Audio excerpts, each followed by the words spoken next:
Lottery की, जहां जीतने के लिए किसी को एक पूरे देश, जैसे मान लीजिए स्विट्जरलैंड के बराबर बिजली हर दिन चलानी पड़ती है।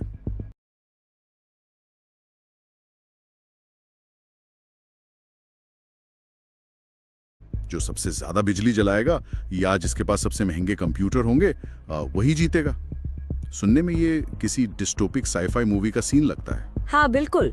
और अजीब बात यह है कि पिछले एक दशक से बिटकॉइन माइनिंग लगभग ऐसे ही काम कर रही है, एकदम एनर्जी हंग्री मॉन्स्टर की तरह। सही कहा। लेकिन क्या हो अगर मैं कहूं कि वो जो भारी भरकम डिजिटल खादान थी, वो उन बड़े सर्वर फार्म से निकलकर सीधे लोगों की जेब में रखे एक साधारण से स्मार्टफोन में आ गई है। अरे यही तो वो शिफ्ट है जिसने पूरी ब्लॉकचेन इंडस्ट्री को दो अलग अलग खेमों में बांट दिया है। एक तरफ वो लोग हैं जो मानते हैं कि सिक्योरिटी के लिए भारी एनर्जी की खपत बहुत जरूरी है, और दूसरी तरफ वो जो मानते हैं कि नेटवर्क को ह्यूमन ट्रस्ट यानी लोगों के आपसी भरोसे से भी सिक्योर किया जा सकता है। तो आज के इस डीप डाइव में हम इसी दूसरी विचारधारा के सबसे बड़े एक्सपेरिमेंट को डिकोड करने वाले हैं। हमारे पास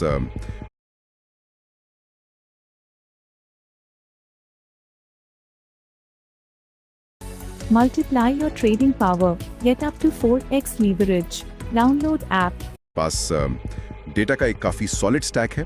हमने 2019 से 2021 तक के ओरिजिनल पाई नेटवर्क व्हाइट पेपर को कंप्लीटली एनालाइज किया है, और उसके साथ ही हमने 2025 से लेकर अप्रैल 2026 तक के MEXC और बाइनेंस स्क्वायर जैसे प्लेटफॉर्म्स के लेटेस्ट क्रिप्टो न्यूज आर्टिकल्स को भी खंगाला है।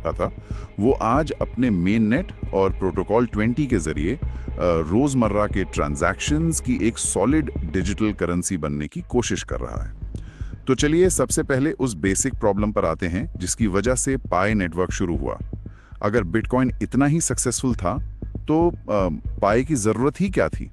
ज़रूरत इसलिए पड़ी क्योंकि बिटकॉइन जिस टेक्निक पर काम करता है, जिसे हम प्रूफ ऑफ वर्क कहते हैं, वो सिक्योर तो बहुत ज़्यादा है, पर उसमें एक बहुत बड़ी खामी है।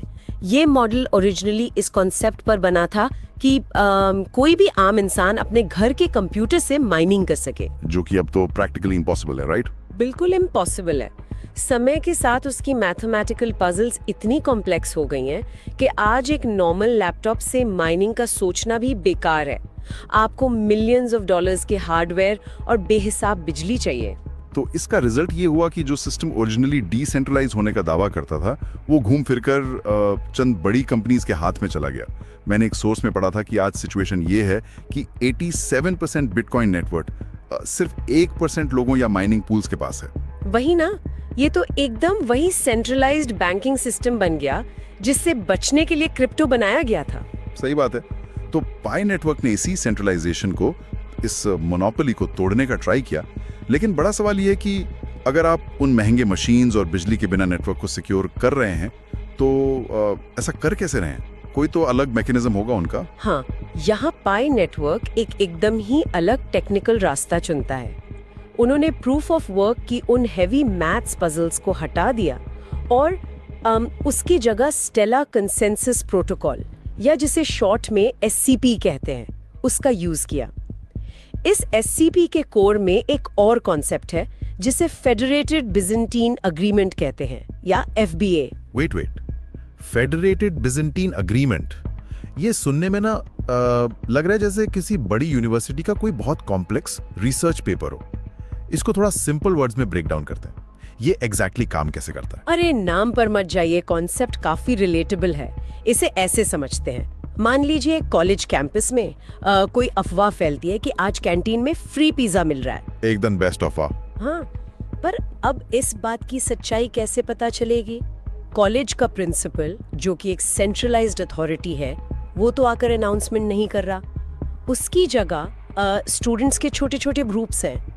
हर स्टूडेंट अपने 4-5 दोस्तों पर ट्रस्ट करता है। ओके, तो जब एक ग्रुप अपने ट्रस्टेड दोस्तों से पूछता है और वो दोस्त अपने दूसरे ट्रस्टेड दोस्तों से कंफर्म करते हैं, तो इन छोटे छोटे ट्रस्ट सर्कल्स के ओवरलैप होने से पूरे कॉलेज को पता चल जाता है कि बात सच है या नहीं। एग्जैक्ट वही लॉजिक है। इसमें किसी एक स्टूडेंट को पूरे कॉलेज के हर एक बच्चे को जानने की जरूरत नहीं है। FBI बिल्कुल इसी तरह काम करता है, ब्लॉकचेन पर। अच्छा, तो मतलब कंप्यूटर मशीन्स एक दूसरे से compete करके इलेक्ट्रिसिटी बर्न नहीं कर रही हैं, बल्कि नेटवर्क से जुड़े लोग एक दूसरे की ऑथेंटिसिटी को वेरीफाई कर रहे हैं। बिल्कुल सही पकड़ा। इस पूरे सिस्टम में 4 मेन रोल्स होते हैं जो इस पूरे फ्रेमवर्क को चलाते हैं। सबसे पहले आते हैं पायनियर्स। ये वो नॉर्मल यूजर्स हैं जो हर 24 घंटे में एक बार ऐप खोलते हैं और एक बटन दबाते हैं। मतलब वो एसेंशियली ये प्रूव दे रहे हैं कि मैं एक रियल ह्यूमन हूं, कोई ऑटोमेटेड बॉट नहीं। सही। फिर दूसरा रोल आता है कंट्रीब्यूटर्स का। ये वो पायनियर्स हैं जो 3 से 5 ऐसे लोगों की एक लिस्ट बनाते हैं जिन पर वो पर्सनली ट्रस्ट करते हैं। इस लिस्ट को सिक्योरिटी सर्कल कहा जाता है। और जब दुनिया भर के ऐसे मिलियंस ऑफ लोगों के छोटे छोटे सिक्योरिटी सर्कल्स आपस में लिंक होते हैं तो वो एक ग्लोबल ट्रस्ट ग्राफ बन जाता है। यानी ये बिल्कुल एक सोशल नेटवर्क की तरह लगता है जहां रियल दुनिया के लोग एक दूसरे की गारंटी ले रहे हैं। हाँ, जैसे हम रियल लाइफ में बैंक लोन लेते वक्त किसी दोस्त को गारंटर बनाते हैं ना, कुछ वैसा ही। राइट। तीसरा रोल होता है एम्बेसडर्स का, जिनका बेसिक काम नेटवर्क में नए लोगों को इनवाइट करना होता है। और चौथा रोल? चौथा और सबसे इम्पोर्टेंट रोल है नोड्स का। ये वो लोग हैं जो अपने कंप्यूटर्स पर एक्चुअली पाई का सॉफ्टवेयर रन करते हैं। ये नोड्स उसी ट्रस्ट ग्राफ को यूज करके डिसाइड करते हैं कि कौन सा ट्रांजैक्शन वैलिड है और कौन सा नहीं।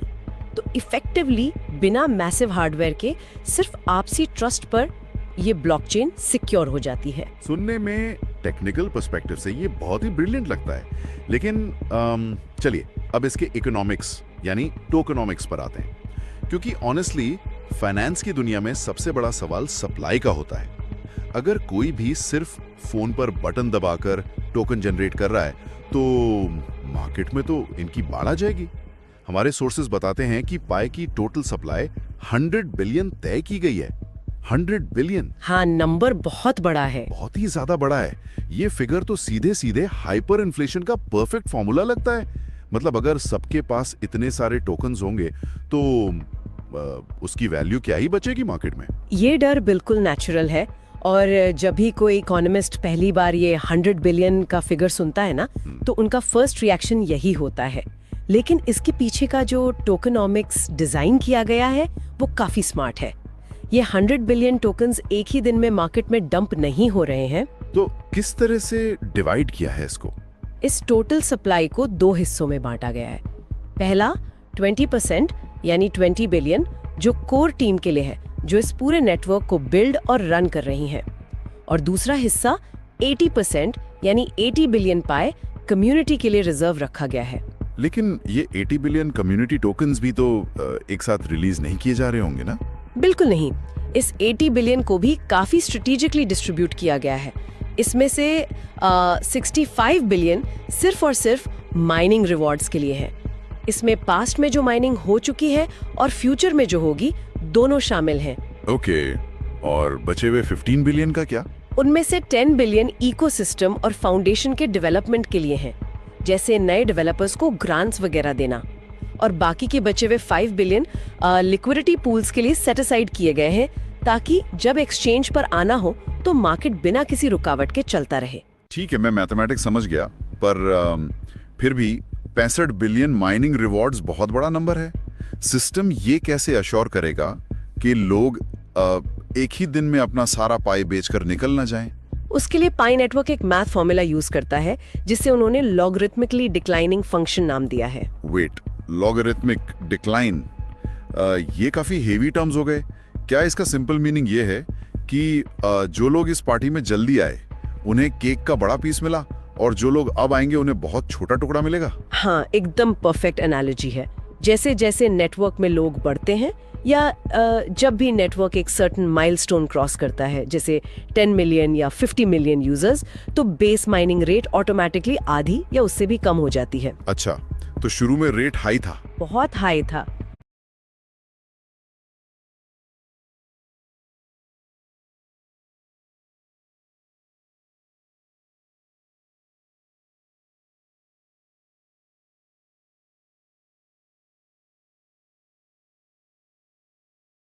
बीस साल से किराना दुकान चला रहे इस आदमी को एक चूहे ने बनाया करोड़पति। ये कहानी है बनवारी लाल की।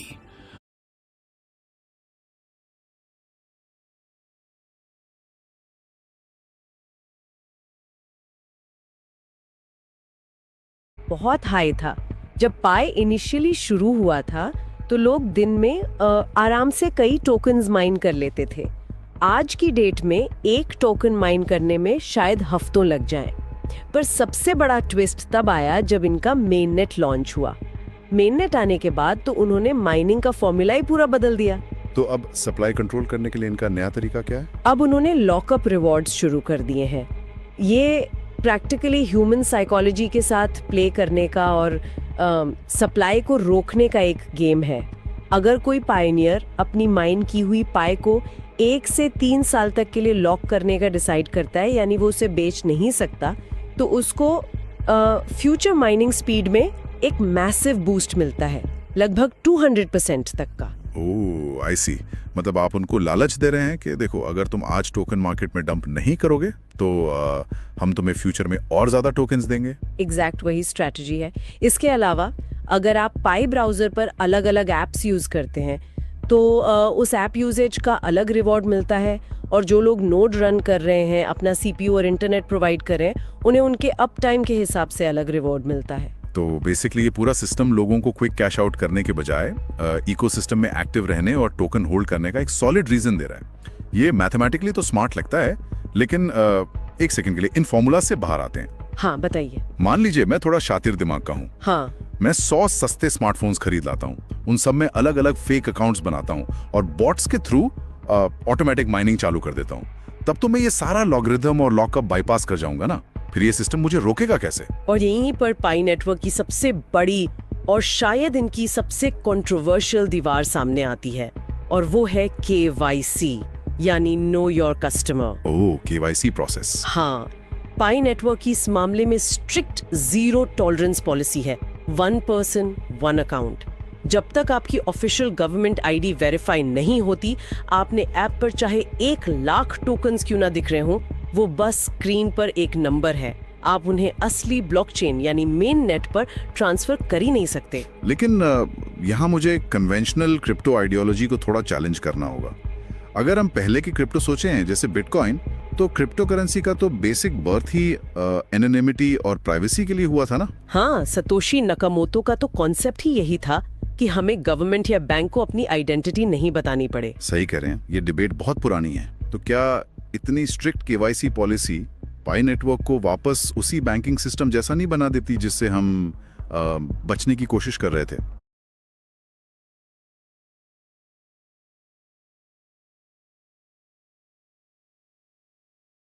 दोस्तों, वीडियो में आगे बढ़ने से पहले मैं आप लोगों को बताना चाहता हूं टूका ट्रेड प्लेटफॉर्म के बारे में, जो कि हाल ही में इंडिया में लॉन्च हुआ है। इससे पहले विदेश में लोगों ने इससे बहुत अच्छा खासा अमाउंट अर्न।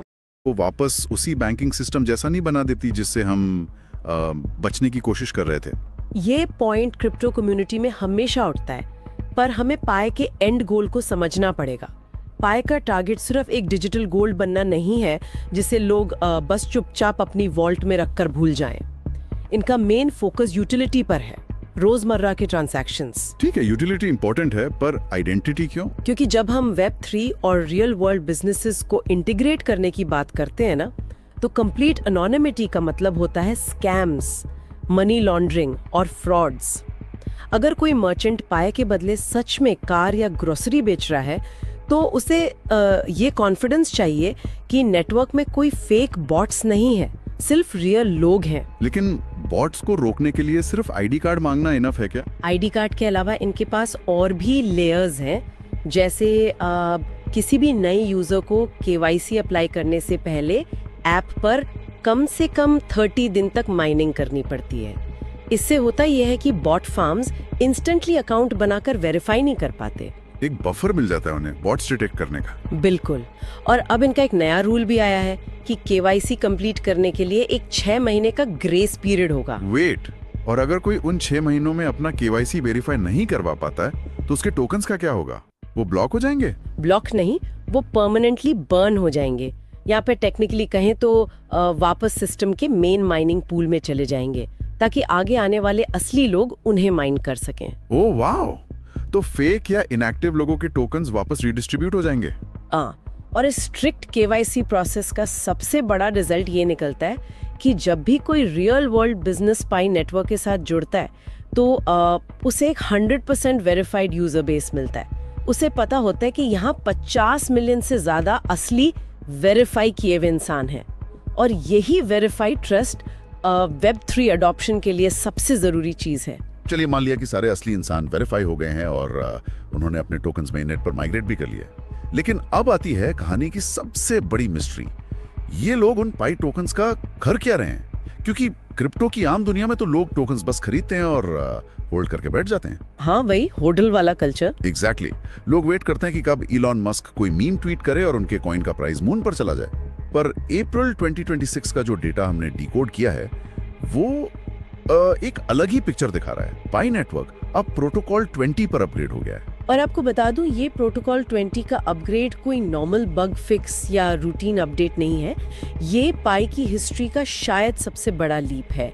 इस अपग्रेड के जरिए मेन नेट पर सोरोबान स्मार्ट कॉन्ट्रैक्ट्स और PyRC1 लॉन्च पैड का सपोर्ट लाइव कर दिया गया है। स्मार्ट कॉन्ट्रैक्ट्स यानी अब उस ब्लॉकचेन के अंदर सिर्फ आम ट्रांजैक्शंस का खाता नहीं होगा, बल्कि उसमें कॉम्प्लेक्स प्रोग्रामिंग लॉजिक भी डाला जा सकेगा।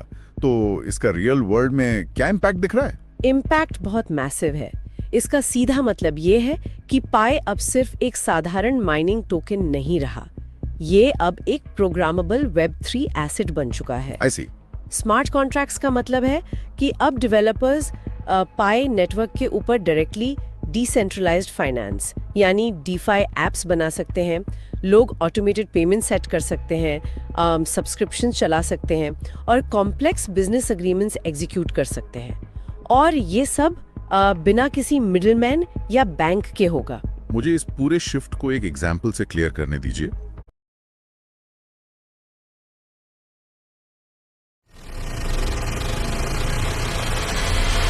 बाल आ गए कैसे? किराया से। Take the free hair test. 20 साल से किराना दुकान चला रहे इस आदमी को एक चूहे ने बनाया करोड़पति। ये कहानी है मिडलमैन या बैंक के होगा। मुझे इस पूरे शिफ्ट को एक एग्जाम्पल से क्लियर करने दीजिए। ये बिल्कुल वैसा है जैसे बचपन में हम लोग रेयर क्रिकेट कार्ड जमा करते थे। हम उन्हें दोस्तों के साथ एक्सचेंज करते थे और इस उम्मीद में होल्ड करते थे कि कल इनकी वैल्यू बढ़ेगी। हाँ, वो एकदम प्योर स्पेक्युलेटिव फेज था। बिल्कुल। उस वक्त उनकी वैल्यू सिर्फ इस बात पर डिपेंड करती थी कि लोग उन्हें कितना रेयर मानते हैं। लेकिन प्रोटोकॉल 20 के आने के बाद ये कुछ ऐसा हो गया है जैसे अचानक किसी दिन आपको पता चले कि आप उन क्रिकेट कार्ड्स को जाकर सच में किराने की दुकान पर दे सकते हैं और राशन ले सकते हैं, या उन्हीं कार्ड से कोई कॉन्ट्रैक्ट साइन कर सकते हैं। तो एसेंशियली हम एक स्पेकुलेशन फेज से प्योर यूटिलिटी फेज में शिफ्ट हो गए हैं। ये कंपैरिजन बिल्कुल सटीक है, और इसमें सबसे इंटरेस्टिंग बात ये है कि ये जो ग्रोसरी खरीदने वाला एग्जाम्पल आपने दिया, ये 2026 में कोई थ्योरी नहीं बची है, ये प्रैक्टिकली हो रहा है। हमारे सोर्सेज ये स्ट्रांगली इंडिकेट करते हैं कि चाइना और साउथ ईस्ट एशिया में पाई मर्चेंट्स का नंबर ड्रामेटिकली शूट अप हुआ है। वहाँ के लोकल रेस्टोरेंट्स, इलेक्ट्रॉनिक्स की दुकानें और यहाँ तक के सर्विस प्रोवाइडर्स अब सीधा पाई एक्सेप्ट कर रहे हैं। लेकिन सोचने वाली बात यह है कि एक आम दुकानदार अपना रेगुलर डॉलर या लोकल करेंसी छोड़कर पाई क्यों एक्सेप्ट करेगा? उसका क्या फायदा है इसमें? इसके दो बहुत बड़े रीजंस हैं। पहला है ट्रांजैक्शन फीस। अगर कोई मर्चेंट क्रेडिट कार्ड एक्सेप्ट करता है तो गेटवे वाले आराम से 2 से 3% की कट ले लेते हैं, पर पाई नेटवर्क पर ट्रांजैक्शन फीस प्रैक्टिकली ना के बराबर है। ये तो काफी बड़ा फाइनेंशियल इंसेंटिव है मर्चेंट्स के लिए। और दूसरा बड़ा रीजन है उनकी कम्युनिटी। जैसे ही कोई दुकानदार अपने काउंटर पर पाई एक्सेप्ट करने का बोर्ड लगाता है, वो अचानक से उन मिलियंस ऑफ पायनियर्स के रडार पर आ जाता है जो अपने टोकन स्पेंड करने के लिए जगह ढूंढ रहे हैं। तो एसेंशियली उस दुकानदार को एक फ्री का इनबिल्ट रेडी कस्टमर बेस मिल जाता है। लेकिन यहाँ पर एक बहुत बड़ा शायद आज की चर्चा का सबसे कॉम्प्लिकेटेड पेज फंसता है। देखिए, अगर लोग पाई का यूज सच में रियल वर्ल्ड में कॉफी या किराना लेने के लिए कर रहे हैं, तो एक फंडामेंटल सवाल आएगा, एक पाई की वैल्यू आखिर है कितनी? हाँ, वैल्यू का सवाल तो आना ही था। मतलब अगर मैं कॉफी लेने जाऊं तो क्या मैं 10 पाई दूंगा या 1 पाई दूंगा या फिर 0.001 पाई? और इसी पॉइंट पर जो अप्रैल 2026 के सोर्सेज में मैंने एक नंबर देखा, उसने मेरा दिमाग बिल्कुल चकरा दिया। सेटर और GCV यानी ग्लोबल कंसेंसस वैल्यू वाली मूवमेंट की बात कर रहे हैं। बिल्कुल वही। भाई कम्युनिटी के एक बहुत ही बड़े हिस्से ने पब्लिकली ये प्रपोजल रखा है कि एक पाई की कीमत $3,14,159 तय कर दी जाए। हाँ, $314,159। मतलब वेट, क्या एक अकेले कॉइन के लिए $3 लाख? ये तो सीधा सीधा जो मैथमेटिक्स वाला पाई होता है ना, 3.14159, बस उसी नंबर के आगे डॉलर का साइन लगा दिया उन्होंने। ये तो किसी फैंटेसी नॉवेल का प्लॉट लगता है मुझे। अरे डिमांड और सप्लाई के कोई बेसिक रूल्स भी तो होते हैं दुनिया में। क्या सच में कोई कम्युनिटी सिर्फ एक नंबर ऐसे हवा में सोचकर फ्री मार्केट को बाईपास कर सकती है? आपका रिएक्शन एकदम एक्सपेक्टेड है। कोई भी नॉर्मल इकोनॉमिस्ट जब ये $3 लाख वाला फिगर सुनता है तो उसे ये एकदम एब्सर्ड और अनरियलिस्टिक ही लगता है। लेकिन इस प्यूरे फिनोमेनॉन के पीछे की साइकोलॉजी को इग्नोर नहीं किया जा सकता। साइकोलॉजी, वो कैसे? सबसे पहले तो ये क्लियर करना जरूरी है कि ये 3,14,159 कोई ऑफिशियल कोर टीम की पॉलिसी नहीं है जिन्होंने कोड लिखा है। ये प्योर तरह से ग्रास रूट्स कम्युनिटी मूवमेंट है और इस मूवमेंट के लोग एक कॉन्सेप्ट को पुश करते हैं जिसे वो कोड एज कॉन्स्टिट्यूशन कहते हैं। कोड एज कॉन्स्टिट्यूशन, इसका टेक्निकली क्या मतलब निकलता है? उनका बेसिक आर्ग्यूमेंट ये है कि आज का जो ट्रेडिशनल क्रिप्टो मार्केट है वो पूरी तरह से स्पेक्यूलेटर्स और वेल्स के कंट्रोल में है। वेल्स यानी वो लोग जिनके पास बहुत पैसा है। हमने अक्सर देखा है कि कैसे बिटकॉइन की वैल्यू एक ही दिन में $10,000 ऊपर या नीचे हो जाती है। हाँ, वॉलेटिलिटी तो क्रिप्टो का सबसे बड़ा हेडेक है। एग्जैक्टली। अब सोच कीजिए, अगर पाई को वाकई में रोजमर्रा की करेंसी बनना है, अगर लोगों को उससे रोज कॉफी खरीदनी है, तो उस करेंसी में इतनी एक्सट्रीम वॉलेटिलिटी नहीं हो सकती। कोई भी दुकानदार ऐसी चीज एक्सेप्ट नहीं करेगा जिसका रेट आज $100 हो और कल गिरकर $10 रह जाए। तो एसेंशियली वो इस जीसीबी के थ्रू एक फिक्स्ड, एक स्टेबल अकाउंटिंग स्टैंडर्ड सेट करना चाहते हैं जिससे डेली ट्रांजैक्शन स्मूथ हो सकें। लेकिन फिर वही सवाल आता है, $3 लाख ही क्यों? $3 या $30 क्यों नहीं? उनका लॉजिक ये है कि अगर पाई को ग्लोबली यूज होना है तो पूरी दुनिया की टोटल वेल्थ और आगे आने वाले Web3 ट्रांजैक्शंस की वैल्यू को कवर करने के लिए टोकन की यूनिट वैल्यू इतनी हाई होनी चाहिए कि छोटे से छोटे माइक्रो पेमेंट्स भी डेसिमल्स में आसानी से सेटल हो सके। और इसमें थोड़ा इमोशनल एंगल भी तो होगा। लोगों ने सालों तक फोन पर टैप करके माइन किया है, वो इतनी जल्दी चीप रेट पर क्यों बेचेंगे? बिल्कुल, वो इमोशनल और संक कॉस्ट फैलेसी वाला एलिमेंट तो है ही। वो अपने इतने सालों की मेहनत को मार्केट में कौड़ियों के दाम डंप नहीं होने देना चाहते। लेकिन फिर भी ये अप्रोच तो ओपन मार्केट और इकोनॉमिक्स के कोर प्रिंसिपल्स से सीधा सीधा टकराती है। और यही वजह है कि इस स्पेसिफिक इशू पर खुद कम्युनिटी और वाइडर मार्केट के अंदर ही एक भयानक डिबेट चल रही है। एक फैक्शन मानता है कि जीसीबी जैसा फिक्स स्टैंडर्ड जरूरी है स्टेबिलिटी और सच्ची यूटिलिटी लाने के लिए, और दूसरा फैक्शन, दूसरी तरफ वो प्रैक्टिकल इन्वेस्टर्स और इकोनॉमिस्ट हैं जो मानते हैं कि फ्री मार्केट पर आर्टिफिशियली थोपी गई कोई भी कीमत इवेंचुअली सस्टेन नहीं कर सकती। अगर कोई उसे $3 लाख पर खरीदने को तैयार ही नहीं होगा तो वो वैल्यू सिर्फ स्क्रीन पर लिखा एक नंबर बन के रह जाएगी। ये एकदम क्लासिक क्लैश है। हाँ, ये डिबेट बेसिकली क्रिप्टो ब्लॉक की सबसे डीप टेंशन को हाईलाइट करती है कि एक तरफ है स्पेक्युलेटिव वैल्यू और दूसरी तरफ है प्योर यूटिलिटी ड्रिवन वैल्यू। जब मेन नेट कंप्लीटली और ऑफिशियली ओपन होगा तो क्या फ्री मार्केट इस आर्टिफिशियल वैल्यूएशन की धज्जियां उड़ाता है या फिर कम्युनिटी की यूनिटी फ्री मार्केट के एस्टैब्लिश्ड रूल्स को झुका देती है? तो चलिए आज के इस डीप डाइव की सारी कड़ियों को एक साथ जोड़कर देखते हैं। पाई नेटवर्क ने सच में एक बहुत ही आम से फोन ऐप के फॉर्म में शुरुआत की थी। लोगों को बस दिन में एक बार एक बटन क्लिक करना था। हाँ, और शुरू में तो लोगों ने इसे सिर्फ एक डेटा हार्वेस्टिंग स्कैम या अपना टाइम वेस्ट करने वाली चीज बताकर डिसमिस कर दिया था। लेकिन आज 2026 में डेटा हमें एक टोटली अलग ही पिक्चर दिखा रहा है। स्मार्ट कॉन्ट्रैक्ट्स का इंटीग्रेशन हो चुका है, ग्राउंड लेवल पर मर्चेंट सच में से एक्सेप्ट कर रहे हैं, बॉट्स को हटाने के लिए स्ट्रिक्ट KYC लगाया गया है और सबसे बड़ी बात, इन 100 बिलियन टोकन्स को कंट्रोल करने वाला एक बहुत ही कॉम्प्लेक्स इकोनॉमिक्स मॉडल रन हो रहा है। पाई अब एक हवाई एक्सपेरिमेंट नहीं रहा। सही कहा, ये Web3 इकोसिस्टम का एक काफी रोबस्ट और एक्चुअली फंक्शनिंग हिस्सा बन चुका है। और इन सारी चीज़ों को ऑब्जर्व करके जो सबसे बड़ा आहा मोमेंट आता है ना, वो ये है कि टेक की दुनिया में मैसिव शिफ्ट अक्सर वहाँ से नहीं आता जहाँ सबसे महंगे और बड़े हार्डवेयर लगे हों, बल्कि वहाँ से आता है जहाँ सबसे ज़्यादा लोग आपस में जुड़े हों। बिल्कुल। आज के डिस्कशन से एक बात क्लियर होती है कि डिजिटल फाइनेंस और क्रिप्टो का फ्यूचर शायद किसी आइसलैंड या साइबेरिया के ठंडे इलाकों में लगे उन बड़े बड़े सर्वर फार्म्स में नहीं है, बल्कि ये फ्यूचर हमारे और आपके जैसे आम लोगों की जेब में रखे इन स्मार्टफोन्स में है। और उस इंसानी ट्रस्ट ग्राफ में है जो लोग एक दूसरे पर कर रहे हैं। एग्जैक्ट। हार्डवेयर की डिपेंडेंसी को ह्यूमन नेटवर्क और ह्यूमन ट्रस्ट ने रिप्लेस कर दिया है। ये सच में ब्लॉकचेन टेक्नोलॉजी के एवोल्यूशन का एक बहुत बड़ा माइलस्टोन है। वाकई में। तो आज के इस सोर्स डीप डाइव को हम लोग इसी इंटरेस्टिंग टर्निंग पॉइंट पर रोकते हैं, लेकिन वाइंड अप करने से पहले सुनने वालों के लिए एक आखिरी थॉट छोड़कर जाना चाहती हूँ, जिस पर आप सब खुद अकेले में जरूर विचार कीजिए। जरूर। आज तक हिस्ट्री में हमने यही देखा और पढ़ा है कि किसी भी पैसे की कीमत या तो देशों की गवर्नमेंट्स तय करती हैं या फिर मार्केट की डिमांड और सप्लाई। लेकिन जरा सोचिए, जब एक पूरी तरह से डिसेंट्रलाइज्ड ग्लोबल कम्युनिटी किसी एक्सटर्नल ओपन मार्केट के आगे झुकने के बजाय खुद यूनिफाइड होकर अपनी खुद की करेंसी की वैल्यू तय करने पर उतर आए, तो क्या वो ट्रेडिशनल इकोनॉमिक्स के सादियों पुराने नियम हमेशा के लिए बदल कर रख देगी? या फिर शायद फ्री मार्केट अपना असली रूप दिखाएगा। वही ना। या फिर फ्री मार्केट अपनी पूरी ब्रूटल फोर्स के साथ आखिर में उन्हें अपने ही नियम मानने पर मजबूर कर देगा। इस बारे में जरूर सोचिएगा। आज इस एनालिसिस में हमारे साथ जुड़े रहने के लिए बहुत बहुत शुक्रिया।